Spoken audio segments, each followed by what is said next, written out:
Welcome back to the program. So let's get right into some truth bombs, okay?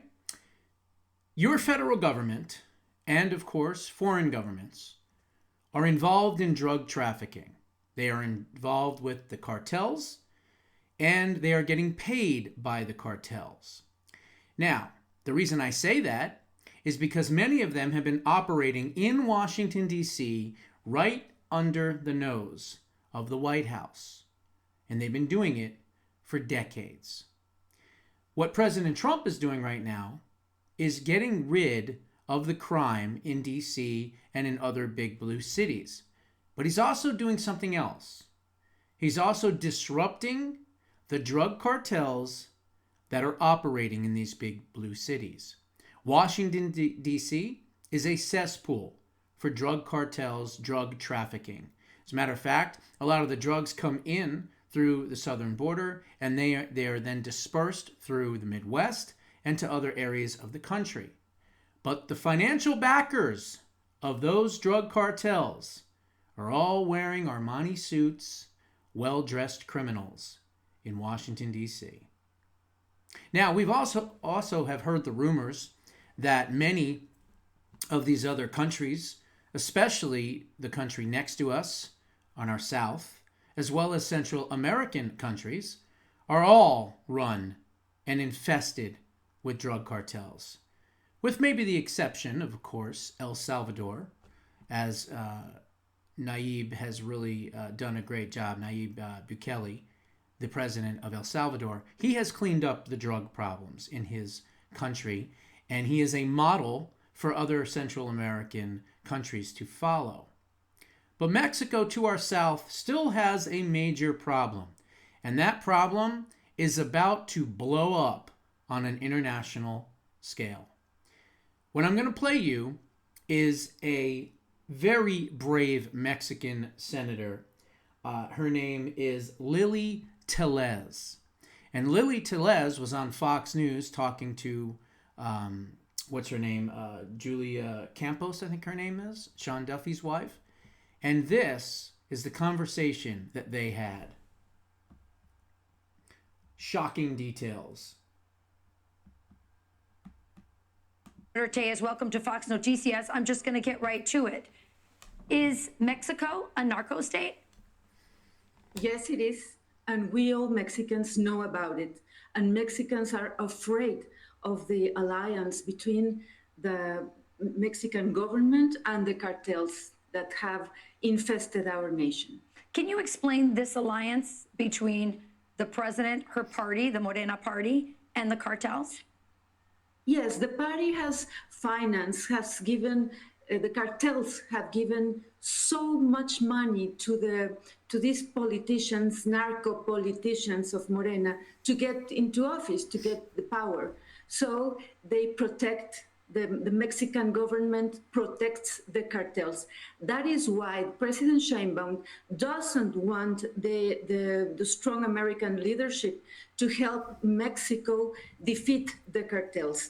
And also Sheinbaum doesn't want the rest of the world to know what is happening here in Mexico. We are on the steps to be the next Venezuela.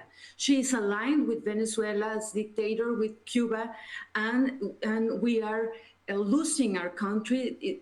They have destroyed our Republican institutions, the democratic state, and we must, I think we all Mexicans want and welcome the support of the United States to assist Mexican people against the cartels that have us all in this crisis with the traffic in fentanyl and migrants.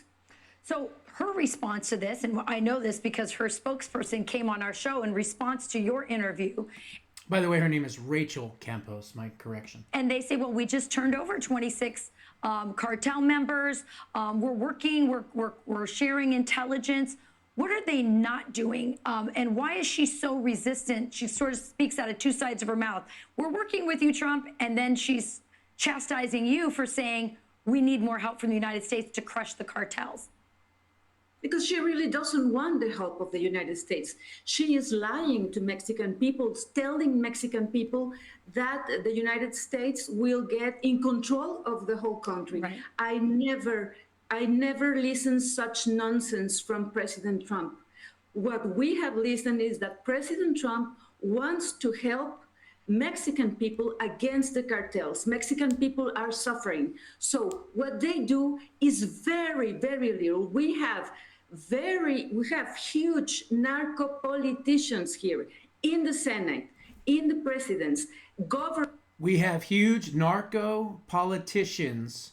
This is a very brave woman, this Tellez, female senator in Mexico. So let's all pray for her safety, because she is not only a patriot, but she is putting her life in danger for coming on Fox News in America and telling the truth about the Mexican government and how they are so embedded with the drug cartels. So let's pray for this young lady. But what she says here is that the Congress, the politicians in Mexico, are all in bed with the drug cartels. And she literally says it right here. Narco politicians here in the Senate, in the presidents, governors. Mexico is a very dangerous place. Well, that brings me to my next question, because you are speaking very bluntly, very clearly about Mexico being a narco state and the alliance and the connections to the president of Mexico. Are you afraid for your life? Yes, I am afraid. And the president has threatened me to proceed against me with criminal prosecution, to get me out of the Senate and get me in jail, just because I told you in this space and Fox News what is the reality of our country with the cartels. The cartels are dominating everything here in Mexico. They are in all the offices of the government, in the states, in the cities, and in the national government. So, of course, I am afraid, but I want people to know I will not step back. And I pray under God's guidance that we, the United States and Mexico, must work together to defeat the cartels and to get freedom for our country, for Mexico, to stop it from being the next Venezuela. Senator Lily Reyes, a very brave woman indeed. Thank you so much for coming on our show and speaking the truth. Thank you, Rachel. Thank you. So there you have it. We've known for a very long time that Mexico and the entire government has been run by the drug cartels. Of course, Democrats will say that that's not true. That's right-wing conspiracy theory, talking points, and all this other stuff. But the reality is that it is the truth. And what's even more shocking is what Stephen Miller said a few days ago, where he said that the cartels are working right in Washington, D.C. So naturally, my next question is, who are the politicians in America, in Washington, D.C., that are being paid off by the drug cartels? Now, that might be a very dangerous road to travel down, but I want to find that out. So I'm not going to say anything more on that topic, but what I will say is that one of the most important executive orders that President Trump signed in the very few days of this administration was to designate 8 different drug cartels as narco-terrorist organizations. And now that they have been designated as such, he can go after them. And that is exactly what they are planning on doing. I wanted to play you that first because that leads into this story, the next story. First and foremost, you may have heard that they just arrested a Sinaloa cartel member who is one of the leaders of the entire cartel. And he is talking, and he is starting to flip to get himself out of jail or a lesser sentence. And he is starting to name names. And the Mexican government and the politicians are freaking out. Mexican Senate descends into chaos over United States intervention into drug cartels. Mexico's Senate descended into chaos on Wednesday when a heated debate on U.S. military intervention against drug cartels erupted into a fistfight. Now remember, the Mexican government does not want the United States looking into their accomplices, their connections, their ties to international drug cartels because they know what's going to happen next. And so they're trying to fight back against this, but they can't because President Trump has the power. He has the power of the military. Sheinbaum has no power whatsoever because she's controlled by the drug cartels. But you know what's going to happen in very short order? They're going to be wiped off the face of the earth because President Trump is done playing around. Safety and law and order is going to be one of the greatest things that he will be known by. And it's continuing right now. DC is almost done. They're going to move on to other cities. And now they're going to take out the drug cartels as well. And the cartels know it. The clash began after opposition senators accused the ruling Morena party of trying to silence debate on whether Mexico should welcome U.S. assistance against the drug cartels. One of the leaders, Alejandro Elito Moreno, appeared open to the idea, while Senate President Gerardo Fernandez Noronha, maybe we want to start looking at him first and foremost, representing Morena, strongly opposed foreign military involvement in Mexico. When Moreno was denied the floor, he confronted Fernandez, grabbing and shoving him, even striking him in the neck. An aide who tried to intervene was knocked down, and another lawmaker joined in, swinging at Fernando. Later, Fernandez Noronha accused Moreno of threatening to kill him and filed a criminal complaint against him. He also called for an emergency session to expel Moreno and 3 other of the senators that were involved. The fight capped a tense debate in which Moreno lawmakers accused the opposition parties of advocating U.S. military strikes on Mexican soil. Opposition senators denied pushing for intervention through a senator recently told Fox News that the U.S. help would be welcome. Members of the other party countered by accusing the ruling party of protecting the drug cartels. In February, here's the important part, the Trump administration designated 8 Latin American drug trafficking organizations as foreign terrorist groups. 6 Mexican, 1 Venezuelan, and 1 Salvadoran. President Trump has since signed a directive authorizing the Pentagon to use military force against such organizations, a move confirmed by administration sources. Secretary of State Marco Rubio said the new terrorist designations give Washington much broader power to confront these drug cartels, allowing the U.S. to use intelligence agencies, the Pentagon, and other elements of American power to treat them as armed terrorist groups rather than just drug traffickers. The White House has not denied reports that military plans were indeed in effect and have been asked to draft strike options against Mexican cartels, with sources saying that lethal options could be ready as early as mid-September. Now, I have reported on this, again, maybe a week ago, I don't know, 4 or 5 shows ago, whatever it was. But this is an update to that, because now we have a Mexican senator, a very brave Mexican senator, that has come forward and said, yes, my government, my country, my politicians, my colleagues are controlled, run, and operated and answer to drug cartels and organizations, and including, she said, the president of Mexico. It's a sad reality. It's a sad reality that fear and money will make people do certain things that they know are wrong. But they look the other way out of fear and out of money. So I pray that this woman is going to be safe. This Sinaloa drug cartel leader is talking, which means that he's probably going to out a lot of these Mexican politicians and who knows how many other people as well. But I'd like to see an investigation into our members of Congress, our politicians in the United States. How many of them are on the take? How many of them in the AutoPen administration were on the take? Why did they open up the floodgates other than for illegal voters?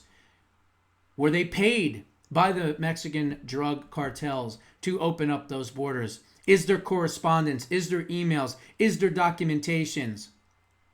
Perhaps Judicial Watch, Tom Fitton, the ACLJ, and many others may want to do some FOIA requests and see if you can find some of this documentation. Because I'm telling you right now, the majority of Washington, D.C. is on the take from the drug cartels. Okay. Let's cover this.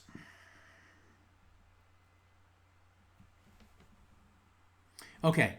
So in one of the chapters in my book, I talk about Dr. Fauci, Dr. Fauci, right? And I talk about all the horrible things. I talk about COVID, where it started, the day it started, the location it started, who was part of the planning and organizing and strategizing of releasing the virus. All of that is in the book, Preserving Liberty. But there's also another section in that book, and I titled it Beagles, Monkeys, and Orphans, Oh My. And what I meant by that were the horrific, absolutely horrific experiments that they have been doing on monkeys and beagles and different animals, but also black orphans with AIDS. Now, you will remember many years ago, 2020, 2021, I don't remember when it was a while back, I did a show and I showed you where these black orphans with AIDS were taken from Centennial Hospital in 2004 in New York, and they were murdered systematically with drugs that they were experimenting on these children, okay? This is not hyperbole or opinion. This is absolute fact. It was also in RFK Jr.'s book, The Real Dr. Fauci. I just so happen to cover it as well in Preserving Liberty. Well, there's an amazing, a wonderful, patriotic, loving, just incredible organization out there called the White Coat Project. They actually follow me on X, and they're really, really excellent watchdogs, and they are making sure that animals are not being cruelly used in different experiments, and monkeys and all these different things. So they have been at the forefront of making sure that the NIH and some of these other organizations out there have stopped doing these types of animal cruelty experiments. Well, I can tell you right now that NIH is still doing some of these horrific experiments, which is terrible. Has it stopped or slowed down to where it was? Absolutely, yes. It's probably 70 to 75% less. But that doesn't mean it's stopped completely, okay? And even under the current NIH, it's still being done. They're trying to get rid of it because there's a lot of people that are continuously talking against it. But there are still some very, very bad actors, as we've just seen with HHS and the fact that they got rid of the COVID mandates and all these people decided to resign. Well, guess what? Well over 100 staffers at HHS, in solidarity with the 3 idiots that resigned, came out with picket signs and were protesting their firings. Well, guess what? Now, RFK Jr. knows exactly who the traitors are at HHS. Every single one of those staffers that was outside protesting, they need to be gone by Monday morning. Okay? That's what needs to happen. But here's the story. Taxpayer dollars from NIH used to create transgendered monkeys. And not just transgendered monkeys, but transgendered monkeys that they're trying to kill because they're injecting them with the mRNA vaccines. So not only are they torturing them and changing their sex, but then after that, they're injecting them with the mRNA, which will eventually kill them. So sick. So listen to this. White Coat Waste Project, again, the Patriots, great group. A watchdog group dedicated to ending taxpayer-funded animal experiments has discovered that millions in taxpayer dollars from the National Institute of Health and the state of Florida are being spent on bizarre experiments to create, quote, transgendered monkeys by pumping male rhesus monkeys full of estrogen and then injecting them with the mRNA vaccines. Ugh, so sick. The research published in Cell Reports earlier this month says that the experiments are aimed at modeling feminizing hormone therapy, FHT, as used by transgender biological males transitioning to female. According to the paper, quote, to investigate the immune effects of estrogen within a male biological system, we have administered exogenous E2, a type of estrogen, into male rhesus monkeys, modeling feminizing hormone therapy as prescribed to TGW, transgendered women. 12 young male monkeys were divided into groups and implanted with slow-release pellets containing either estrogen or a placebo. The results were absolutely grotesque. Feminizing hormone therapy induces physical changes in the transgendered women, such as breast development, fat and muscle redistribution, and a reduction in facial hair. To determine whether exogenous E2 estrogen therapy triggered similar female characteristics in these male rhesus monkeys, we evaluated body alterations in the E2 treated animals. We found that the male rhesus monkeys that were treated with this special type of estrogen, but not the placebo, developed significantly enlarged nipples similar to those of non-pregnant, non-lactating female monkeys. The estrogen-treated males developed significantly enlarged nipples similar, I don't know why they repeat that. Additionally, skin in the estrogen-treated monkeys' hips and thighs also became increasingly reddish and vascularized in a manifestation that resembled sex skin. To further disrupt their systems, the researchers artificially disrupted their immune homeostasis through mRNA vaccinations, injecting the animals with these vaccines. Skin in the estrogen-treated monkey's hips. Okay, repeating again. Some pretty sick images. I'm not going to show you all these images. Images from the study show enlarged nipples and reddish. Tragically, one monkey identified as rhesus 12 developed a severe case of scrotal edema following the first E2 implant that was not successfully controlled by diuretic treatment. As a result, the monkey was euthanized.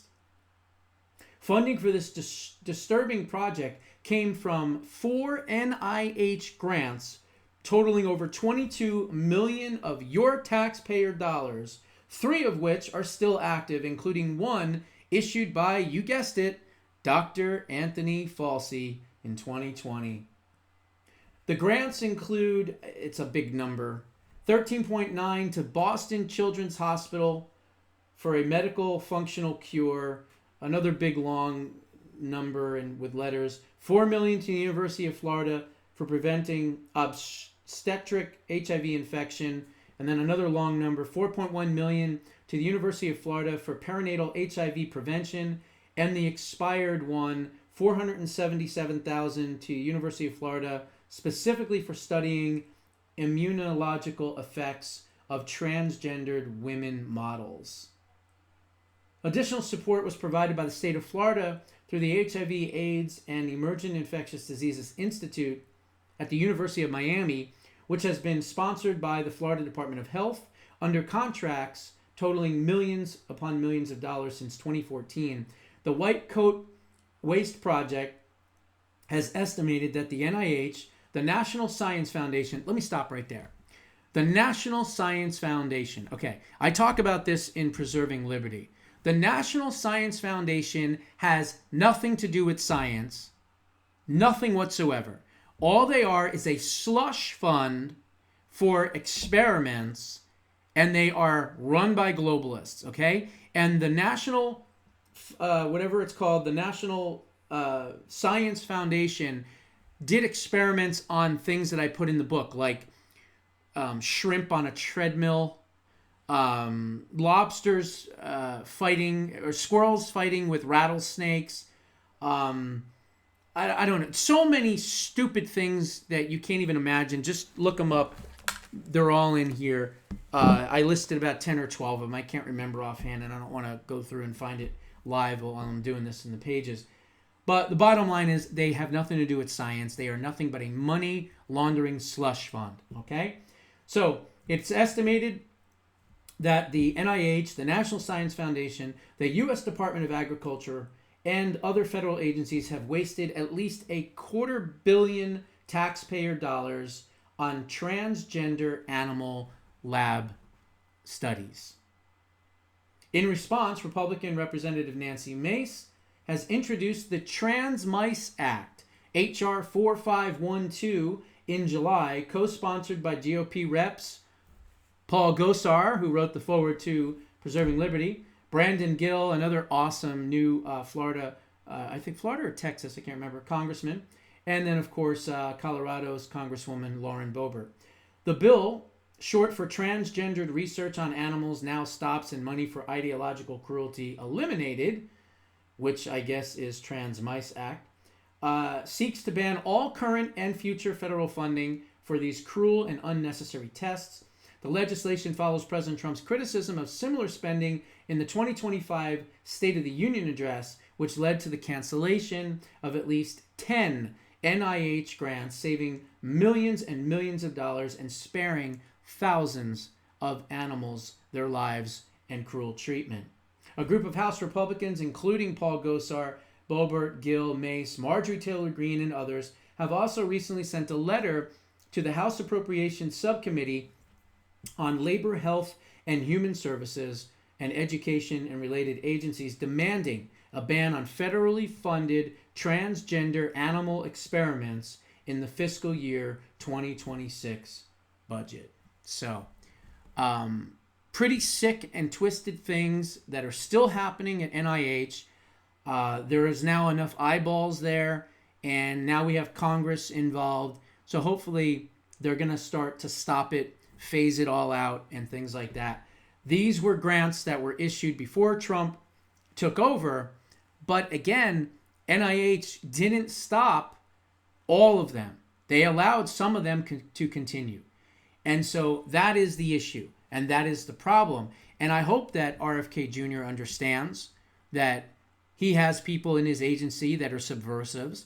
He has people in his agency that still want to do these sick and twisted experiments, and they still are supporting, this whole transgendered movement in some capacity. So I think what needs to happen is President Trump needs to sign an executive order saying that anyone under the age of 18 that commits a serious crime, rape, murder, assault, whatever, if there is documented proof, as I talked about last night, and you can show that a parent, a guardian, a doctor, a psychiatrist, a school counselor, a school administrator, a religious leader, whatever, just anyone, a sports fan, it doesn't matter who it is. If you can prove through documentation, through emails, through them paying for something, getting them puberty blockers, bringing them to the doctor visits, whatever, changing their name, whatever it may be, that those people should be held criminally liable for violent acts that they helped create by supporting the person who did the criminal acts. I don't know. It's pretty sick. It's a twisted world that we live in. And hopefully we can get this stuff to stop and stop supporting mental illness and validating it instead of fighting against it, getting rid of the psychotropic drugs that these children are on, and really just holding the people and the doctors and everybody else that tries to continue to push this criminally liable for the acts that are committed. Those are my thoughts. What are yours? Put them down in the comments below. We'll see you in the next one.